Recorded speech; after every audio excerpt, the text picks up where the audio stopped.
वही हमारा लाइफ में आने वाले, हम लाइफ कैसे जीना सिखाते भगवद गीता। कोई साधारण चीज नहीं है भगवद गीता, एक श्लोक हमारे लाइफ को पूरा बदल सकते हैं। जब तक धर्म नहीं है समाज में शांति होगा नहीं। धर्म निरपेक्षता के नाम पे पूरा सब नास्तिकता फैला रहे, ये बहुत ही खराब चीज है। आप लोग जो इस तरह से मतलब गांव गांव में जाके सनातन धर्म का प्रचार कर रहे हैं, इससे आप लोगों को क्या लाभ होता है? अल्टीमेटली हम भगवान का सेवा कर रहे हैं जी। किसी ने चैतन्य महाप्रभु बोले पृथ्वी से अच्छे यत्र नागराज गाम सर्वत्र प्रचार होए मोर नाम। हम चैतन्य महाप्रभु का फॉलोअर है, हम किसी न किसी तरह हमारे गुरुजन का सेवा करना चाहते हैं। ठीक है, भक्ति करना कहीं भी बैठ कर भक्ति कर सकते हैं, अपना घर चलाते हुए नौकरी करते हुए भक्ति कर सकते हैं। लेकिन अभी आज का समाज में ये सनातन को बहुत ज्यादा जरूरत है। हम कोई नौकरी कर रहे, क्योंकि समाज का सबसे ज्यादा कंट्रीब्यूशन हम समाज का बदलाव करना, तो हम भगवद गीता ज्ञान को हर जगह पहुंचाना। अभी समाज में एक ही चीज कमी है, क्या है? भगवद गीता ज्ञान। इसलिए मिशन लिया कि हर जगह हर व्यक्ति के पास भगवद गीता ज्ञान पहुंचे, भगवान का हरिनाम का वाणी पहुंचे, इसलिए हम मेहनत कर रहे हैं। आपकी बातों से हमें लगा कि आपका उद्देश्य सिर्फ और सिर्फ सनातन धर्म का उत्थान करना है, सनातन धर्म का पर्चा लहराना है। समाज में देखिए, समाज में लोग समझ में नहीं आ रहे कि अल्टीमेटली जब तक ये भगवद गीता ज्ञान नहीं है समाज को बदल नहीं सकते। इस तरह बहुत लोग कुछ एनजीओ चलाते हैं, बहुत कुछ करते हैं, लेकिन उससे कुछ होने वाला नहीं। अल्टीमेटली कुछ होने वाला नहीं। सबको भलाई करना तो एक ही रास्ता है। अपने बारे में कुछ बता दीजिए। ठीक है, मेरा नाम है सर्वज्ञ गौरंग दास है, मैं IIT कानपुर से पास आउट हूँ। और तो मैं बैंगलोर में इलेक्ट्रॉनिक्स प्रोडक्ट R&D जॉब कर रहा था। 1 साल जॉब किया इसके बाद, लेकिन मैं पहले से ही इस्कॉन से जुड़ा हूँ। जब मैं IIT पढ़ाई कर रहा था तो पहले से ही मैं इस्कॉन से बहुत ज्यादा लगाव है, भगवद गीता के ज्ञान प्रति बहुत लगाव है। लेकिन मैं बेंगलुरु जाके देखा जो कॉर्पोरेट लाइफ है ये बहुत ही आर्टिफिशियल लाइफ है, इससे कुछ होने वाले नहीं है। मतलब मुझे समझ में आ गया है ये बहुत ही आर्टिफिशियल लाइफ है। ये मतलब मुझे समझ में आ गया बेंगलुरु एक नरक है। इसलिए मतलब अल्टीमेटली मैं ऐसा लाइफ चाहता नहीं था अल्टीमेटली। और एक मेरे लाइफ में कॉर्पोरेट कंपनी को क्यों देना, अल्टीमेटली मुझे कुछ पैसा देगा। हाँ, सही है। अल्टीमेटली मेरा लाइफ किसी भगवान का सेवा कर देना चाहता है, इसीलिए बहुत जल्दी मैं वहां से सेवानिवृत्त हो गया। इसके बाद भगवान का भजन करने लगे। वृंदावन में 5 साल रहे, भगवान भक्ति सीखे, भगवद गीता के बारे में सीखे, भगवद गीता भागवतम सब सीखे। तो 2019 मतलब 16 में तो फुल टाइम ज्वाइन किया इस्कॉन, और 19 से हम रांची में प्रचार करना चालू किया। और इस्कॉन का जो टेम्पल है, मंदिर है, वो रांची के अलावा झारखंड में तो रांची में अभी ज्यादा हो रहे, और बाकी भी हर जगह, बाकी भी धनबाद में भी है, जमशेदपुर में भी है। और अभी रिसेंटली हम पिछले साल रामगढ़ में भी चालू किया। रामगढ़ में तो अभी बहुत अच्छा रेस्पॉन्स है। रामगढ़ में अभी ऑलमोस्ट 100 लोग रोज हरिनाम माला के ऊपर करते हैं और खुद महसूस कर रहे हैं जब तक हम वो स्पिरिचुअल है अपना लाइफ जो अपनाने से क्या इफेक्ट होता है खुद। और सच में जब स्पिरिचुअल लाइफ अपनाएंगे ना, हम खुद महसूस करेंगे हमारे लाइफ में बदलाव, हम खुद देखेंगे।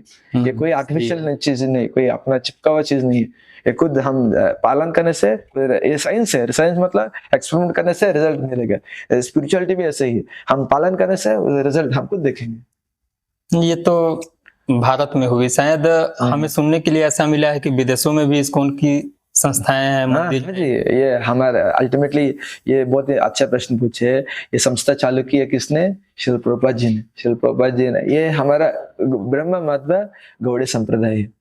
ये कोई नया चीज नहीं है, कोई नया लोग सोचते कहीं नया सोसाइटी नहीं, ये हजारों साल से चले हुए परंपरा है, गुरु शिष्य परंपरा। हम अपने गुरु से जैसे सीखते हैं आज वही सिखाते, हम कोई नया चीज बना के नहीं सिखाते। ठीक है, जो तरीका नए हो सकते हैं लेकिन जो मैसेज है कभी बदलते नहीं।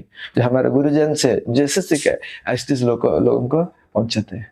ठीक है, और ये बहुत ही इंपॉर्टेंट है, जो हमारा असली सनातन धर्म है। ठीक है, तो अल्टीमेट ये प्रैक्टिस करने से हमको महसूस करेंगे। अभी जैसे आपका कथा हो रहा था तो एक सेक्युलरिज्म का एक शब्द आया था जिसको हम लोग अगर हिंदी में बोले तो धर्मनिरपेक्षता। तो धर्मनिरपेक्षता को आप कैसे देखते हैं? ठीक है, एक्चुअली पता है सेक्युलरिज्म के नाम पे लोग धर्म को छोड़ दे रहे। ठीक है। लोग सेकुलरिज्म मतलब क्या सोचते हैं, धर्म छोड़ दो, हम नास्तिक बन जाओ। नहीं, सेकुलरिज्म का असली अर्थ नहीं। सेकुलरिज्म का असली अर्थ है सब लोग अपना अपना धर्म को अच्छे से निभाना, ये असली सेकुलरिज्म है। लोग सेकुलरिज्म का पूरा धर्म ही छोड़ दे, सब नास्तिक बन रहे। हाँ। ये अधर्म हो जाता है, समाज पूरा कैओस बन जाते हैं। कोई जब तक धर्म नहीं है समाज में शांति होगा नहीं। धर्म निरपेक्षता के नाम पे पूरा सब नास्तिकता फैला रहे, ये बहुत ही खराब चीज है। लोग सेकुलरिज्म का असली अर्थ कभी समझते नहीं है। सेकुलरिज्म मतलब सब लोग मुस्लिम और हिंदू बगल बगल में रहते हैं, सब लोग अपना अपना धर्म अच्छे से निभाए, ये है असली सेकुलरिज्म। और जैसे कि धर्मनिरपेक्षता का जब बात आता है तो हम लोग ये देखते हैं कि ये तो इस्कॉन एक अलग संस्था हुआ जो कि सनातन धर्म का तो परचम लहरा ही रही है। लेकिन अगर हम लोग एक और बात को अगर देखते हैं तो जैसे कि अभी हमारे देश में 42 शक्तिपीठ, 12 ज्योतिर्लिंग और 4 धाम और साथ में लगभग 4 लाख हिंदू मंदिर को सरकार अपने नियंत्रण में रखे हुए है। और उसमें जितना दान का जो राशि आता है उसे सरकार अपने पास बटोर के ले जाती है।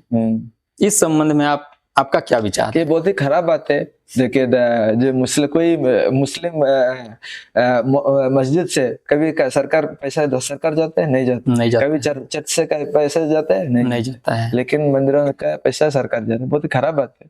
सब मतलब जो, क्योंकि ये इसमें हमारा भी गलती है, क्योंकि हमारा मंदिरों को सही तरीके से ऑर्गेनाइज करने कर रहे, हम सही अपना धर्म को अच्छा सा ख्याल नहीं रख रहे, इसी की वजह से ये सिस्टम है। लेकिन ये हटना चाहिए। गवर्नमेंट मतलब ये एक्चुअली ये पक्षपात हो गया, हिंदुओं के प्रति अत्याचार है। ठीक है, ये होना नहीं चाहिए।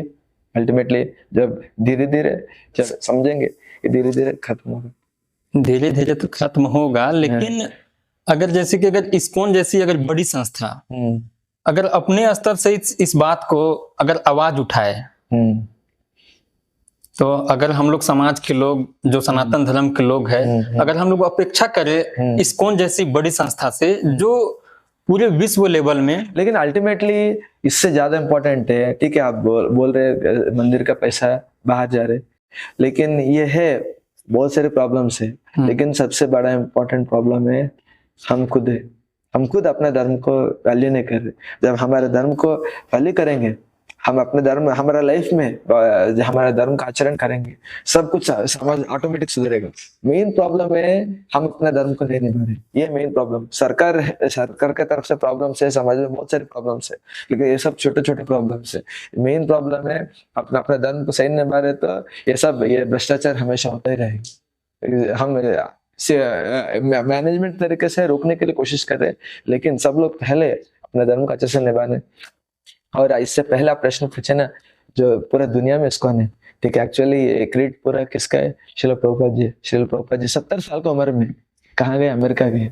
अमेरिका जाके पूरा मतलब जो आदमी 70 साल की उम्र में जाके रिटायर होना चाहते हैं, उस समय में जाके अमेरिका गए हैं। ऐसे ठंडी जगह में, मतलब लोग कोई कभी आज तक कभी अमेरिका गए नहीं। वो ऐसा बर्फ का जगह में गए और एक चादर ओढ़ के बस, और कभी पता वहां इमेजिन भी नहीं किया इतना ठंडी होगा। वहां जाके प्रचार किया, क्यों? अपना गुरु का आज्ञा को निभाने के लिए। उनका गुरु का आदेश है आप विदेश में जाके प्रचार करो, इसलिए अपना गुरु का आदेश पालन करने के लिए।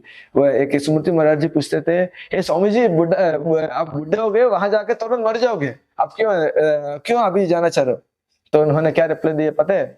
मैं ठीक है, मैं अमेरिका जाके मर जाना अच्छा है, मैं अपना गुरु का आज्ञा का ना निभा रहे, तो इससे अच्छा क्या है मैं अमेरिका जाके मर जाऊं। ठीक है, इसलिए गए वहां जाके। उसके बाद वहां जब अमेरिकन्स को दिया, अमेरिकन्स बहुत ही ये मैजिक है, जो हिप्पीस है, जो सब हर तरह का गंदा आदत में फंसे हैं, ऐसे लोग हमें पूरा शुद्ध ब्राह्मण बन गए। मतलब इनका आचरण एक वैष्णव से भी परे हो गया, समझ रहे? इतना अच्छा भक्त बने। सही है, ये मैजिक करके देखा श्रील प्रभुपाद जी। ठीक है, उसी का फल है। मतलब अभी हम सब लोग अभी इस्कॉन में, यहाँ भारत देश में भी बहुत अच्छा सा प्रचार चल रहा है। सब लोग हमारे सनातन धर्म को अच्छे से निभा रहे। हर क्रिश्चियन का घर में बाइबल होता ही होता है, हर मुस्लिम के घर में कुरान होते ही होते हैं, लेकिन हम हिंदू बोलते, लेकिन हम कोई किताब पढ़ते नहीं। ये एक्चुअली बहुत ही दुर्भाग्य स्थिति है। ये भगवद गीता है, हमारा लाइफ मैनुअल है, ये हम जीवन कैसे जीना सिखाते। मतलब सब लोग, मतलब कोई भी, आप कोई अच्छा कोई भी चीज, मशीन कंप्यूटर चलाना तो कुछ किताब पढ़ते, कंप्यूटर को कोई प्रोग्रामिंग लैंग्वेज सीखते, कोई किताब पढ़ते। लेकिन जो हमारा लाइफ है, हमारा लाइफ सबसे मोस्ट इंपॉर्टेंट चीज है वो। लेकिन वो कैसे, उसके लिए कोई किताब नहीं पढ़ेंगे। ये हमारा लाइफ में आने वाले, हम लाइफ कैसे जीना सिखाते। भगवद गीता कोई साधारण चीज नहीं है। भगवद गीता एक श्लोक हमारे लाइफ को पूरा बदल सकते हैं। सच में बहुत इंपॉर्टेंट है। भगवद गीता कंप्लीट साइंस है।